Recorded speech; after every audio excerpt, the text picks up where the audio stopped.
జగన్మోహన్ రెడ్డి గారి మీద 14 లక్షల కోట్లు అప్పు చేశాడు, 14 లక్షల కోట్లు అప్పు చేశాడు, 14 లక్షల కోట్లు అప్పు చేశాడని చంద్రబాబు నాయుడు గారు, పవన్ కళ్యాణ్ గారు, వాళ్ళ అబ్బాయి లోకేష్ గారు, ఎమ్మెల్యేలు పోటీ చేసే పేతోడు మాట్లాడి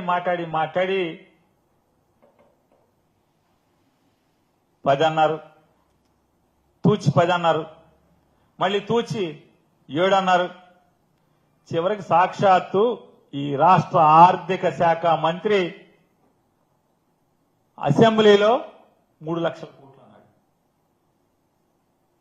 చూడండి, అంటే వాళ్ళ చేసిన పాపం, వాళ్ళు మాట్లాడిన పాపం వాళ్ళ నోటితోనే కడుక్కుంటూ వస్తున్నారు. ఇంకా కడుగుతారు.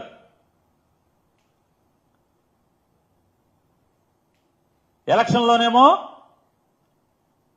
బస్సు ఎక్కండి, నా పేరు చెప్పండి, చంద్రబాబు నాయుడు చెప్పాడని చెప్పండి, నువ్వు పుట్టింటికి వెళ్ళండి, మీ అక్కింటికి వెళ్ళు, మీ అత్తోరింటికి వెళ్ళు, ఎక్కడికి పడితే అక్కడ తిరుగు అనేమో ఎలక్షన్లో చెప్పి, ఇప్పుడేమో కౌన్సిల్లో ఏమంటారు, అన్నవరం వెళ్తాకి, తిరుపతి వెళ్తాకి, అక్కడికి వెళ్తాకి, పుట్టింటికి వెళ్తాకి కాదు బస్సు, జిల్లా సరిహద్దుల్లోనే అని చెప్పామని ఒక ఆవిడ చెప్తుంది.